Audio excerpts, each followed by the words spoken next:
Nós acabamos de cantar uma questão muito importante para nós sobre a existência de uma obra. Há uma obra que está acontecendo, a qual nós acabamos de agradecer ao Senhor por tudo aquilo que Ele está realizando. Quando você pensa em uma obra que está em construção, ela precisa de tempo. Tempo para ser finalizada, seja ela pequena ou seja um grande empreendimento. Mas quando você olha uma obra, como é que você consegue definir que ela já foi concluída? Como é que você consegue dizer que esta construção, que esta obra está pronta? Quando você observa então as colunas que foram instaladas, ou o alicerce, as paredes, as janelas, a pintura externa, o que é necessário para você dizer então que uma construção está pronta? Uma certa obra foi começada no ano de 1987. Esta obra tinha como intenção ser o maior prédio da Coreia do Norte. Ela tinha como previsão ser entregue em 1989. Começou então a sua construção em 87, mas a Coreia do Norte tinha outros planos e não teve como financiar uma estrutura tão grande como aquela, pois almejavam alcançar 300 metros de altura. Essa construção, então, ela ficou paralisada, foi retomada. Em 1992, começaram a mexer com ela de novo. Ela parecia apenas um esqueleto de estruturas de concreto, até então que ela foi finalizada externamente. Em 2015, janelas, estruturas e pinturas. O maior prédio, 300 metros de altura, o maior prédio da Coreia do Norte, nunca foi inaugurado, até hoje, porque ele ainda não está pronto. Internamente, este projeto nunca foi finalizado. Interessante de pensar nesta imagem desta construção. Ela nos faz pensar sobre o que é que determina que uma obra está pronta. Que uma conclusão, uma construção, então ela foi concluída. Podemos dizer que se existe um projeto, todos os detalhes precisam ser executados para que você possa dizer então que a conclusão da obra aconteceu. Eu quero conversar com você esta noite sobre isso, sobre esta conclusão, sobre este tempo final de uma obra que está acontecendo. Eu convido você a abrir a palavra do Senhor no livro de Atos, no capítulo 23, para nós fazermos a leitura do versículo 11.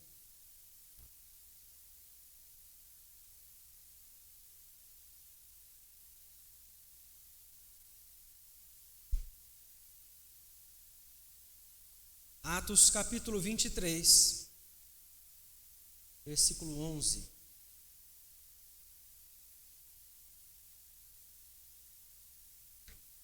Diz o seguinte, a palavra do Senhor. Na noite seguinte, o Senhor, pondo-se ao lado dele, disse: coragem, pois do modo porque deste testemunho a meu respeito em Jerusalém, assim importa que também o faças em Roma. Vamos orar mais uma vez? Querido Deus, em nome de Jesus, e nós queremos agradecer ao Senhor, porque nós temos a Tua palavra para nos guiar, para nos fortalecer, para nos exortar, se assim for necessário, ó Pai. Louvamos a Ti, ó Deus, e pedimos a iluminação do Teu Espírito Santo sobre nós, para podermos entender com clareza, com profundidade, que Que o Senhor não permita que qualquer um de nós saia da tua casa nesta noite da mesma forma como chegou, mas que o Senhor nos permita sair transformados por este conhecimento. Que o Senhor venha a agir pelo poder do teu Espírito Santo na vida de cada um de nós nesta noite, transformando a cada um de nós, ó Deus. Esta é a nossa oração que nós fazemos e já agradecemos ao Senhor em nome de Jesus. Amém, Senhor Deus. Irmãos, quando nós falamos de uma grande obra, nós precisamos lembrar que Deus realiza diversas obras para que a sua vontade, então, ela seja feita. Diversas obras, de diversas maneiras. Ele usa pessoas diferentes, em momentos diferentes, em décadas diferentes, com personalidades completamente diferentes umas das outras, vindas até de contextos que, se eu te disser, você pode ficar escandalizado. Deus realiza a sua obra de diversas maneiras, porque aqueles a quem o Senhor escolhe para então direcionar, para cumprir a sua vontade, nada é capaz de impedi-los. O apóstolo Paulo é uma dessas pessoas, alguém que, pelo contexto de onde surgiu, como nós conhecemos o texto de Atos, de perseguidor da igreja, ele foi feito então aquele que passou a ser perseguido. O apóstolo Paulo então seria uma das pessoas que, pelo seu contexto, você olhar ele no momento em que ele estava vivenciando tudo aquilo que Atos descreve, você olharia para ele e dizeria: você está escandalizado. Você olharia e falaria: isso é impossível deste homem então se converter, de servir ao Senhor. Mas Deus o escolheu para que ele pudesse cumprir a sua vontade. E veja então que o texto está mostrando um momento no ministério, na vida do apóstolo Paulo, daquilo que o Senhor está fazendo nele e através dele. Veja então que a obra que o Senhor realiza através de Paulo, ela não começa no capítulo de número 23. Em muitos capítulos antes, nós vemos a história do apóstolo Paulo, após a sua conversão, passar por grandes lutas. Paulo sofreu de diversas formas para servir ao Senhor e pregar o evangelho aos gentios. O texto de Atos começa mostrando para nós que logo após a sua conversão em Jerusalém, ele recebe então ameaças. Ele foi ameaçado pelos judeus se ele não parasse de falar aquela mensagem, e por isso ele sai da cidade. As dificuldades elas continuam. Ele chega na cidade de Listra e Paulo então ele é apedrejado ao ponto de considerarem ele morto. Então imagine a situação que Paulo sai daquela cidade naquele instante. Tudo isso por quê? Porque ele estava servindo ao Senhor. Isto marcou o seu ministério de tamanha era a dificuldade, que Paulo insere isso nas suas cartas. Outros acontecimentos estão registrados. A carta de Paulo aos Coríntios traz diversos momentos de sofrimento, de grandes lutas que este homem passou para então chegar no momento em que nós estamos lendo aqui. É um sofrimento real. A perseguição, a dificuldade dos cristãos, ela é real, mas ela não é anunciada por aí pelas grandes mídias. Pode parecer que a igreja cristã está caminhando sem qualquer tipo de dificuldade, porque as grandes mídias não divulgam. Mas é existente, ainda nos nossos dias, lutas que homens e mulheres têm passado para servir ao Senhor. No Nepal, em janeiro deste ano, a notícia do site Portas Abertas é que 2 homens estavam pregando o evangelho de maneira pública e por uma denúncia, eles foram levados presos. Janeiro deste ano. Ainda neste ano, no Congo, Uma igreja que estava reunida para o batismo de novos membros foi bombardeada. Pessoas morreram. É uma realidade ainda. Esse sofrimento que nós encontramos no livro de Atos, passado por Paulo, por Pedro, pela igreja do Senhor, ele não vai ser difundido por aí. Porque não é isso que atrai as multidões para os grandes canais. Mas isso não quer dizer que ele não existe. As dificuldades existem, mas quando você olha para o ensino de Jesus, ele nos mostra que isso não é novo. Em Lucas, capítulo de número 22, Jesus alerta os seus discípulos sobre o crescimento da hostilidade. Ele diz o seguinte: agora, porém, quem tem bolsa, tome-a, como também o alforje, e o que não tem espada, venda a sua capa e compre uma. Jesus, quando ele envia os seus discípulos, os irmãos se recordam da missão dos 70, ele envia os seus discípulos de 2 em 2, e nesta missão ele diz para eles não levarem alforje, não levarem a bolsa. Por quê? Naqueles locais onde eles então falariam do Evangelho, aquelas casas, muitas delas eles seriam bem recebidos. Muitas delas então sustentariam aqueles homens. E assim aconteceu. O Senhor Jesus então trouxe um ensino para eles naquele momento de dependência. A hospitalidade daquelas famílias trouxe sustento para os discípulos naquele momento. Mas o período mudou. Os tempos já eram diferentes. E agora o crescimento da hostilidade alcança a igreja do Senhor. Ao ponto então do Senhor Jesus alertar os seus discípulos para que eles não esperassem mais a mesma hospitalidade que eles tinham recebido antes. Ele então diz: estejam prontos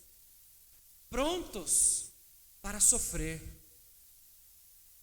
E então nós vemos que a mensagem de Jesus em Lucas 22, ela é completamente distorcida por alguns dos discípulos, como Pedro, quando está reunido com os demais junto a Jesus, e os soldados chegam então diante de Jesus para prendê-lo no jardim. Qual é a reação de Pedro? Ele então retira a sua espada da bainha e passa aquela espada na orelha de um do sumo sacerdote que estava ali com eles, que veio junto com os soldados. Pedro não compreendeu o ensino de Jesus naquele momento. Jesus em nenhum instante ensinou a sua igreja a viver com hostilidade, mas a se preparar, porque o mundo virá sobre ela com hostilidade. Se em algum instante aquele que estava pregando sobre amor, sobre transformação, sobre esperança, aquele que era misericordioso, ele estava sendo considerado um criminoso, quanto mais então poderia acontecer com qualquer outro discípulo que o seguisse. E assim então Jesus sempre ensinou e sempre agiu com sabedoria e bom senso entre aqueles que eram contrários à mensagem do Evangelho, a mensagem da verdade que confrontava. Ele agia sempre com sabedoria. Em todos os momentos em que ele esteve perante as autoridades, aos quais ele precisou responder, ele foi sábio. Ele agiu com bom senso. Ele não agiu com hostilidade. E é por isso então que o apóstolo Paulo, aprendendo com o exemplo de Jesus, ele age da mesma forma. O apóstolo Paulo, em todos os instantes do seu ministério, em que ele é confrontado, que ele é preso, ele age com sabedoria e age com bom senso. Contudo, o apóstolo Paulo não esteve sempre animado. Ele não esteve sempre forte, disposto na sua caminhada. As dificuldades para o apóstolo Paulo o atingiram, trazendo sobre ele certos sofrimentos, certas dores. Mas em todas, o apóstolo Paulo reconhece que recebeu o amparo do Senhor.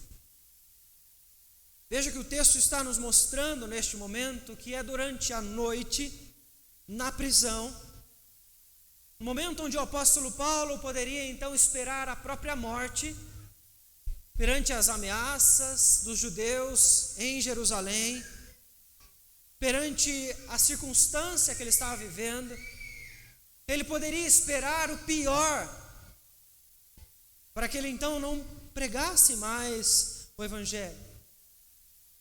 O desânimo, a tristeza podem ter afetado este homem que estava disposto a servir ao Senhor, que com todas as suas forças estava ainda pregando o evangelho, e então, durante esta noite, ele ouve o Senhor lhe dizer: coragem. Deus coloca-se ao lado do apóstolo Paulo. Deus está junto deste homem para que ele então entenda que não está desamparado, mesmo na maior dificuldade. Este é o Deus que afirmou a todos nós que nele cremos: eis que estou convosco sempre, até a consumação dos séculos. A fé de muitos irmãos e de muitas irmãs em Cristo Jesus, ela está abalada. Nós temos muitas pessoas que estão com dificuldades em permanecer no caminho, permanecer na obra do Senhor, servindo a Deus, porque o desânimo as abateu. As dificuldades fizeram com que elas chegassem no momento de sofrimento, momento de dor, sentindo-se até mesmo sozinhas. As famílias, onde deveria então ser o núcleo para acolhimento, o núcleo para todo o cuidado, hoje nós vemos se transformar em locais de difamação e de opressão. Não são todos que encontram nos seus lares pessoas que apoiam a sua caminhada, o seu serviço, o seu empenho, a sua dedicação na obra do Senhor. Não são todos que entendem. E por isso nós vemos muitos que estão sofrendo. E a minha pergunta para você é: o que fazer? O que você faz quando chega num momento como esse? E a palavra do Senhor, ela nos ensina. Nós precisamos ouvir o Senhor. Nós precisamos aprender a parar no instante da nossa vida e ouvir atentamente aquilo que Deus está falando conosco. Nós somos rápidos em dizer que aquela pessoa que não está aqui hoje deveria estar para ouvir. Nós precisamos entender que pela palavra o Senhor fala conosco. Sabe aqueles momentos durante a noite, durante a prisão da alma, onde o sofrimento te abraça, te sufoca? É neste momento de tristeza e abatimento que nós podemos ouvir a voz do Senhor nos encorajando. Porque o Senhor conhece o que nós estamos passando. Ele sabe cada situação, Ele sabe cada momento que nós passamos, e Ele disse: estarei convosco para sempre. Ele está ao nosso lado a cada momento. E é desta forma, através da vida do apóstolo Paulo, que nós podemos afirmar que o Senhor, Ele tem então um propósito nas nossas vidas. Um propósito muito claro, e por isso Ele está então nos encorajando e nos direcionando para entendermos o que devemos fazer. Ele diz então a Paulo: coragem, pois do modo porque deste testemunho a meu respeito em Jerusalém, assim importa que também o faças em Roma. Como eu mencionei, a história do apóstolo Paulo foi uma história de perseguição. Ele sai da cidade de Damasco, logo depois que ele volta a ver, no instante onde ele se converte a Cristo Jesus, vai até a cidade de Jerusalém pela primeira vez, depois da sua conversão, para encontrar-se com Pedro, para que ele pudesse passar um tempo com os apóstolos e ouvir mais, aprender e confirmar se a mensagem que ele estava já pregando era realmente aquela agradável ao Senhor. E a clara exposição da verdade, Paulo nos ensina que ela provoca uma reação. Quando você então expõe às pessoas aquilo que o Senhor está dizendo, você vai encontrar diversas pessoas que vão reagir de maneiras diferentes. A pregação de Paulo sempre provocou na maioria dos judeus, na cidade de Jerusalém, um desejo de tirar a sua vida.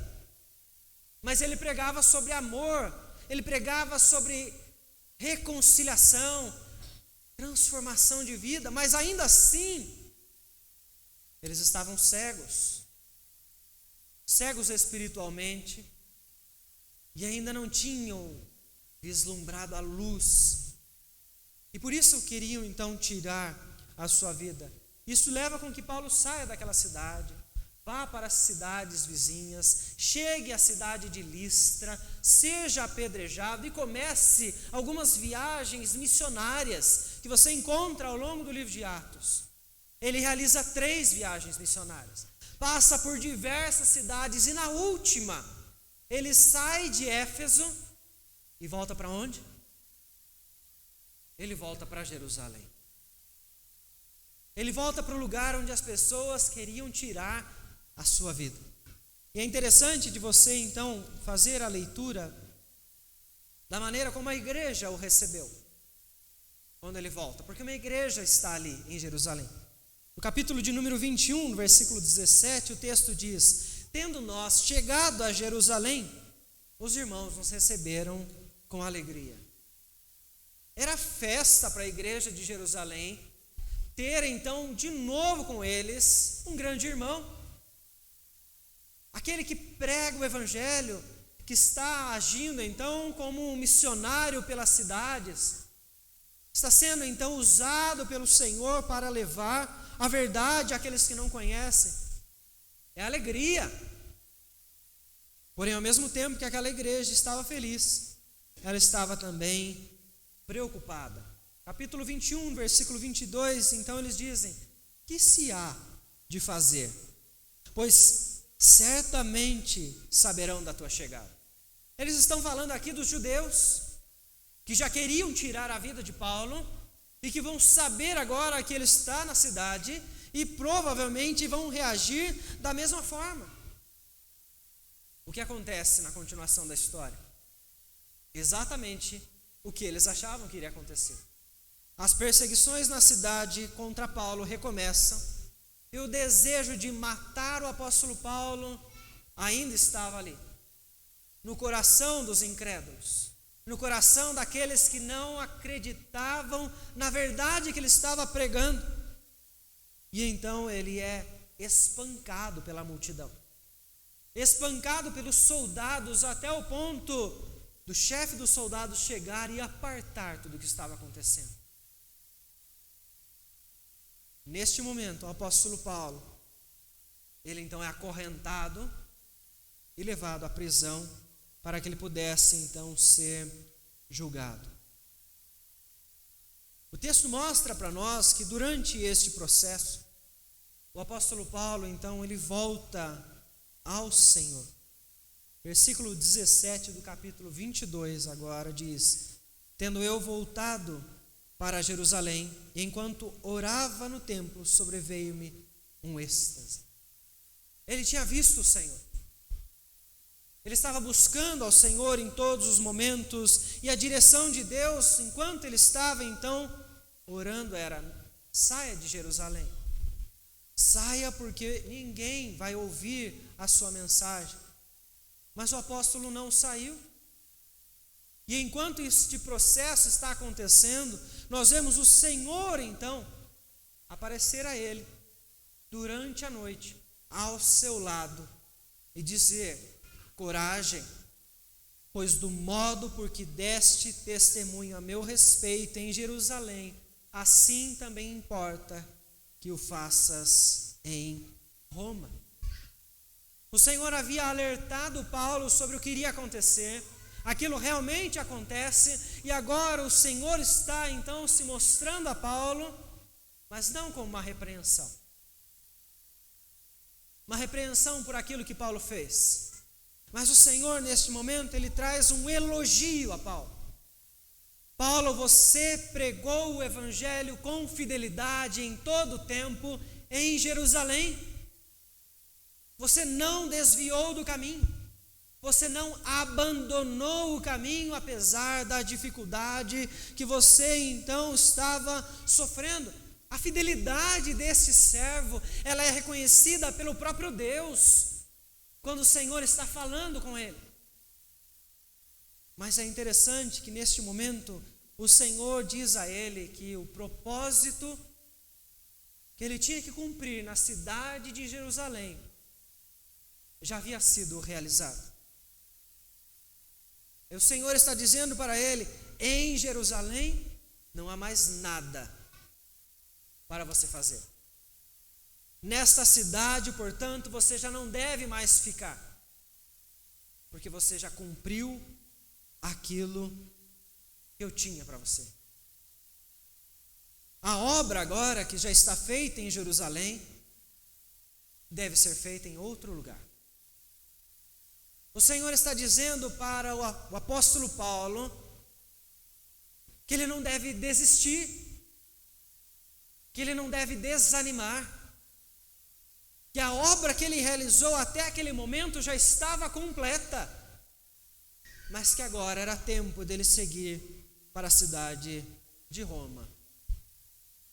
Quando o Senhor então traz a sua palavra aos seus servos, e esses estão atentos para ouvir, eles são encorajados, e eles têm o seu ânimo recobrado, que os faz enfrentar quaisquer circunstâncias que surgirem na sua frente. O apóstolo Paulo, nesse momento, ele recobra o ânimo para prosseguir e chegar no seu destino, a cidade de Roma. E por isso, se você tiver um tempo, em outro momento, leia todo o final do livro de Atos, todos os capítulos restantes, porque eles vão trazer para nós aquilo que Paulo viveu para chegar na cidade de Roma. Mas de uma forma resumida, eu posso dizer para você que ele suportou grandes adversidades para chegar naquele local.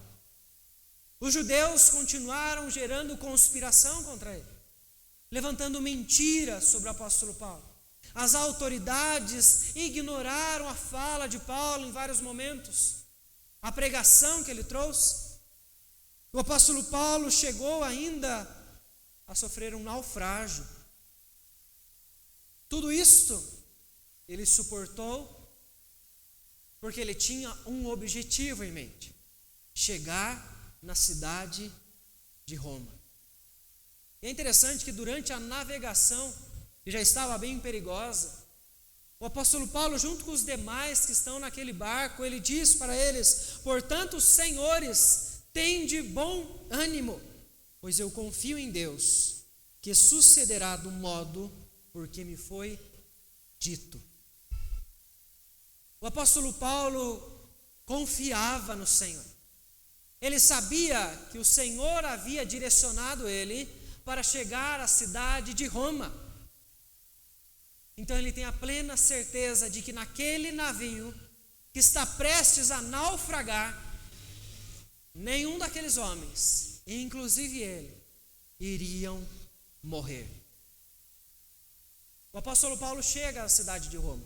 O último capítulo do livro de Atos, os últimos versículos, dizem para nós que com intrepidez o apóstolo Paulo continuou a obra que o Senhor estava realizando através dele. Ele continuou pregando a verdade, expondo para todos aqueles que ele podia, porque ainda estava encarcerado, mas agora em casa, mas ele continuou pregando a palavra do Senhor. E a pergunta que nós podemos entender naquilo que Paulo está vivendo é: quando é que uma obra está concluída? Como é que você pode entender que você deve parar de fazer? Quando é que você pode entender que não existe mais nada que você possa fazer para a obra do Senhor? E a resposta está na palavra. Você só vai parar quando a obra estiver terminada. A palavra do Senhor, ela nos mostra que isso aconteceu com Paulo. Sofreu ameaças, injúrias, em vários momentos do seu ministério. Mas a obra do Senhor só foi interrompida através de Paulo quando a vida de Paulo cessou. Enquanto isto, ele tinha ainda algo a realizar. Veja que o Senhor diz isso quando ele está em Jerusalém. Ele diz: a obra em Jerusalém já acabou, mas agora você deve então testemunhar em outro lugar. Você ainda irá testemunhar a meu respeito, diz o Senhor ao apóstolo Paulo neste momento. A palavra do Senhor, ela nos afirma então que onde o Senhor tiver propósitos, e em quem ele tiver propósitos para cumprir, a sua obra ainda vai acontecer. Porque nada será interrompido até que tenha sido terminado. É este Deus que disse para nós: eis que estou convosco até a consumação dos séculos. É o Deus que está dizendo que a obra na sua vida e através de você, elas só irão terminar quando o Senhor definir. Ela só acaba quando já estiver concluído. Podemos então dizer que o tempo para a realização das obras acontece conforme o propósito do Senhor. Ainda que a obra que você realiza, ou obra que Deus está realizando em você, pareça sofrer algum tipo de paralisação, parece que nada está acontecendo, parece que na minha vida nada está acontecendo, parece que através de mim nada mais acontece. Lembre-se o que diz Paulo o Senhor através de Paulo aos Filipenses: aquele que começou a obra vai terminar a obra. O que está acontecendo em você, em mim e através de nós, só acaba quando o Senhor determinar que não há mais nada para ser feito. Enquanto isso, o Senhor está trabalhando em nossas vidas através do seu Espírito, moldando as nossas vontades, moldando os nossos pensamentos, convencendo cada um de nós pela sua palavra dos caminhos que nós estamos trilhando, que não são agradáveis a Ele. Ele está realizando algo em cada um de nós, e isso nos incomoda, porque esta é a função da verdade: esclarecer diante de nós aquilo que nós estamos vivendo. Mas o Senhor faz algo em nós, porque Ele vai realizar algo através de nós. Você não está sendo chamado para servir ao Senhor, para viver com o Senhor, para que você permaneça da mesma maneira. Não, Deus te chama porque Ele vai te usar, porque Ele tem propósitos para realizar através da sua vida. E você pode dizer que o serviço é complexo demais, é exaustivo demais.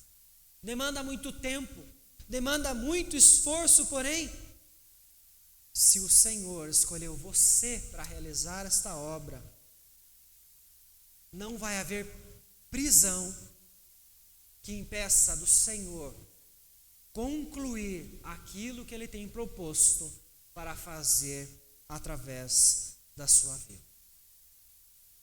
Charles Spurgeon, certa vez, chegou a afirmar: se o Senhor tem mais testemunhos para você realizar, você viverá para fazê-los. Quem pode quebrar o vaso que o Senhor quer usar novamente? Charles Spurgeon, ele chega a dizer que nós somos imortais, enquanto o Senhor ainda tem propósitos para realizar em nós e através de nós.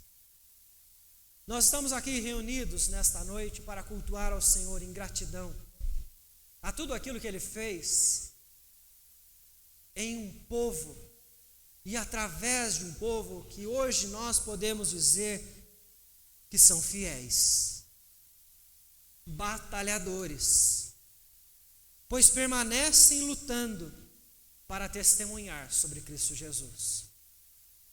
31 anos atrás, o Senhor começou uma obra. Mas a minha pergunta para você é: quando esta obra vai acabar? Onde está a conclusão da obra que o Senhor está para realizar através da sua vida? Através desta igreja. Lembre-se, se a obra não foi concluída, vocês ainda irão testemunhar. Nada será interrompido até que esteja terminado.